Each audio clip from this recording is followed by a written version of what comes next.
Student, आपका हमारे online platform पर स्वागत है। दोस्तों, आज हम आरटी 2009 के एमसीक्यू क्वेश्चनों के माध्यम से इसको समझेंगे और इसकी हमने पहले जो क्लास ले रखी है उनको आप ज़रूर देखिए, जिससे कि आपके जो भी कंसेप्ट हैं वो धीरे धीरे क्लियर हो जाएंगे। और इस क्लास में भी आपको कई सारे क्वेश्चन ऐसे मिलेंगे जो इम्पोर्टेंट हैं परीक्षा की दृष्टि से। तो जो भी स्टूडेंट रीड मेंस की तैयारी कर रहे हैं, इस चैनल को सब्सक्राइब करें और ये क्वेश्चन करें, और 20 क्वेश्चनों में से आपके कितने सही हुए हैं ये हमें कमेंट करके ज़रूर बताएं। तो चलिए हम शुरुआत करते हैं। आज का जो पहला क्वेश्चन है ये इम्पोर्टेंट क्वेश्चन है। आरटीई एक्ट में 25% आरक्षण किन स्कूलों पर लागू नहीं होता? मान्यता प्राप्त निजी स्कूल, सरकारी सहायता प्राप्त स्कूल, अल्पसंख्यक स्कूल, एनजीओ द्वारा चलाए जा रहे स्कूल। तो देखिए, आरटीई एक्ट जो है 25% आरक्षण अल्पसंख्यक स्कूलों पर लागू नहीं होता। इसका राइट आंसर क्या है? सी। और देखिए ये जो बात है किस पे कही गई है, तो ये बात कही गई है आरटी की धारा 1 में, जिसमें ये बताया गया है कि आरटीई के जो एक्ट हैं वो धार्मिक संस्थान जो मदरसे हुए, अल्पसंख्यक स्कूल हुए और गुरुकुल हुए, तो वहां पर ये लागू नहीं होती। तो इसका राइट आंसर क्या है? सी। तो ये भी पूछा जा सकता है आपसे कि भाई ये इसकी धारा कौन सी है, तो धारा कौन सी है? 1।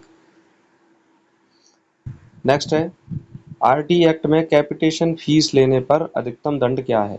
अब देखिए, कैपिटेशन फीस समझते हैं कि कैपिटेशन फीस क्या है।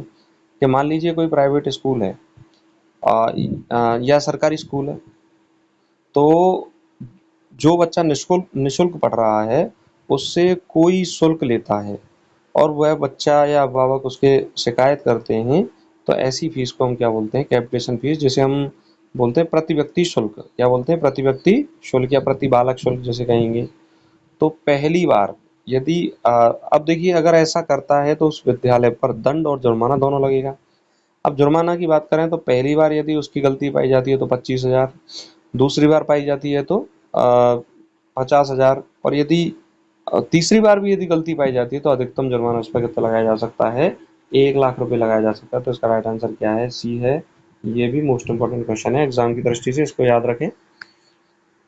अगला क्वेश्चन है, आरटीई एक्ट 2009 में उपयुक्त सरकार की मुख्य जिम्मेदारी क्या है? उपयुक्त सरकार मतलब समुचित सरकार की मुख्य जिम्मेदारी क्या है? विद्यालय खोलना और चलाना, शिक्षक नियुक्त करना, बुनियादी ढांचा उपलब्ध करना, उपरोक्त सभी। बिल्कुल देखिए, इसमें आंसर हो जाएगा उपरोक्त सभी, क्योंकि विद्यालय खोलना भी सरकार की जिम्मेदारी है, उसमें टीचर लगाना भी सरकार की जिम्मेदारी, वैकेंसी आती हैं, और बुनियादी ढांचा उपलब्ध कराना भी सरकार की जिम्मेदारी है। तो इसमें राइट आंसर क्या हो जाएगा? डी। नेक्स्ट अब हम बात करते हैं, आरटी एक्ट 2009 में निःशुल्क शिक्षा का अर्थ किस धारा में दिया गया है? तो ये इम्पोर्टेंट है। एक धारा है, धारा नंबर 3, और एजुकेशन करो फ्री। आरटी एक्ट की धारा 3 को कैसे याद रख सकते हो? कि धारा नंबर 3 और एजुकेशन करो फ्री। धारा 4 में क्या है? आयु के अनुसार प्रवेश। और धारा 5 में क्या है? धारा 5 में है कि किसी भी बच्चे को टीसी देने से मना नहीं किया जा सकता। तो 2, 3, 5 और 7। अब धारा 2 में क्या है? परिभाषाएं। 3 में क्या है? निःशुल्क शिक्षा। और 5 में क्या है? टीसी देने से मना नहीं कर सकते। और 7 में कि भाई केंद्र और राज्य का वित्तीय अनुपात है, तो नॉर्मल कितना है? 60-40 है, और पूर्वोत्तर राज्यों के लिए कितना है? 90-10 है, या पहाड़ी राज्यों के लिए कितना है? 90-10 है। तो इसका राइट आंसर क्या रहेगा आपका? बी। अगला क्वेश्चन है, आरटीई एक्ट 2009 के तहत बच्चे की शिक्षा का माध्यम किसे प्राथमिकता दी गई है? मतलब कि भाई जो बालक है उसकी शिक्षा किस भाषा में कराई जाए? अंग्रेजी, मातृभाषा या स्थानीय भाषा, हिंदी और संस्कृत। तो देखिए, आरटी एक्ट 2009 में इस बात को कहा गया है कि बच्चे की जो प्रारंभिक जो शिक्षा है, शुरुआती जो शिक्षा है, वो मातृभाषा में होनी चाहिए या स्थानीय भाषा में होनी चाहिए। तो इसका राइट आंसर क्या होगा? बी। अब देखिए, आपने यदि 4 क्लास पिछली ली है ना, तो ये क्वेश्चन बहुत ईजी लगेंगे आपको, और इसी तरह के क्वेश्चन, नॉर्मल क्वेश्चन जो परीक्षाओं में पूछे जाते हैं। हम अभी तो देखिए क्लासेस ऐसी चल रही हैं कि भाई जो क्वेश्चन आपके प्रैक्टिस के रूप में कराए जा रहे हैं, फिर हम जो आए हुए क्वेश्चन है उनकी क्लासेस लेंगे और बताएंगे कि भाई किस तरह से प्रश्न आते हैं और हमें आंसर किस तरह से देना है। नेक्स्ट है, आरटी एक्ट में विद्यालय के मान्यता प्राप्त करने के लिए न्यूनतम शिक्षक योग्यता निर्धारण करने वाली संस्था कौन है? एनसीटीई, एनसीपीसीआर, एनसीईआरटी और सीबीएसई। तो देखिए, national council for teacher education न्यूनतम शिक्षक योग्यता को निर्धारित करती है। तो इसका राइट आंसर क्या होगा? ए। तो ये भी इंपॉर्टेंट है परीक्षा की दृष्टि से, आप याद रख लीजिए। न्यूनतम शिक्षक योग्यता की बात कौन सी धारा में कही गई है? धारा नंबर 23। और ये किस अध्याय के अंतर्गत आता है? तो ये अध्याय 4 के अंतर्गत आता है। अगला क्वेश्चन है, आरटी एक्ट 2009 में कितने वर्षों में सभी स्कूलों को निर्धारित मानकों को पूरा करना अनिवार्य था? 2 वर्ष, 3 वर्ष, 5 वर्ष और 10 वर्ष।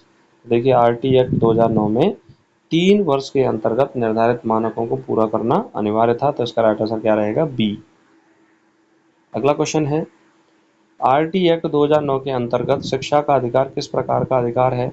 मौलिक अधिकार, नैतिक अधिकार, विधिक अधिकार, सामाजिक अधिकार।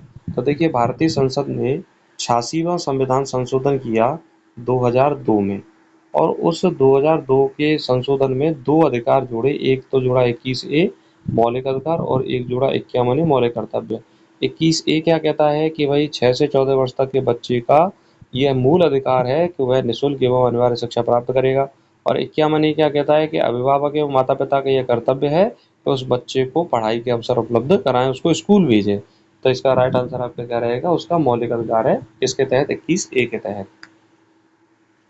अगला क्वेश्चन है, आरटी एक्ट 2009 में 25% आरक्षण किसके लिए है? केवल ग्रामीण और गरीब बच्चों के लिए, आर्थिक रूप से कमजोर वर्ग और वंचित वर्ग के लिए, केवल शहरी गरीब बच्चों के लिए, केवल SC ST के लिए।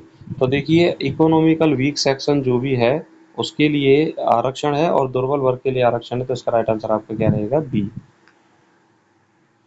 नेक्स्ट है, आरटी एक्ट 2009 के अनुसार शिक्षा में भय मुक्त वातावरण का क्या उद्देश्य है? यानी कि शिक्षा ऐसी हो कि बच्चे को पढ़ाई करने मन लगे और उसको वातावरण जो भय मुक्त लगे। रचनात्मकता और आत्मविश्वास बढ़ाना, परीक्षा में अच्छे अंक लाना, शिक्षक के कार्यभार को कम करना, और केवल पढ़ाई पर ध्यान देना। तो देखिए शिक्षा में भय मुक्त वातावरण का उद्देश्य है रचनात्मकता और आत्मविश्वास को बढ़ाना। तो इसका राइट आंसर आपका क्या रहेगा? ए। अगला क्वेश्चन है, आरटी एक्ट 2009 में किस अनुच्छेद के तहत शिक्षा को मौलिक अधिकार घोषित किया है? करता है अनुच्छेद 19, अनुच्छेद 21 का, अनुच्छेद 45 और अनुच्छेद 14। तो देखिए अभी अभी मैं आपको बता रहा था कि अनुच्छेद 21A या 21 का जो है शिक्षा को मौलिक अधिकार घोषित करता है। तो इसका राइट आंसर क्या रहेगा? बी। और ये देखिए मोस्ट इंपॉर्टेंट क्वेश्चन है। 86वां संविधान संशोधन और ये आर्टिकल 21A 51A ये सारी इंपॉर्टेंट हैं। तो इसको राइट आंसर क्या रहेगा आपका? बी। अगला क्वेश्चन है, 86वें संविधान संशोधन अधिनियम 2002 के द्वारा शिक्षा का अधिकार किस वर्ग के बच्चों को दिया गया है? 0 से 6 वर्ष, 6 से 14 वर्ष, 10 से 18 वर्ष और 3 से 18 वर्ष। तो यह भी एक रटा हुआ क्वेश्चन हो गया कि भाई इसमें आंसर क्या जाएगा आपका? 6 से 14 वर्ष। इसका आंसर रहेगा बी। नेक्स्ट है, आरटी एक्ट में अनिवार्य शिक्षा का अर्थ क्या है? केवल स्कूल में दाखिला कराना, सरकार की जिम्मेदारी कि बच्चा शिक्षा पूरी करे, अभिभावक की जिम्मेदारी कि बच्चा पढ़े, और केवल परीक्षा पास कराना।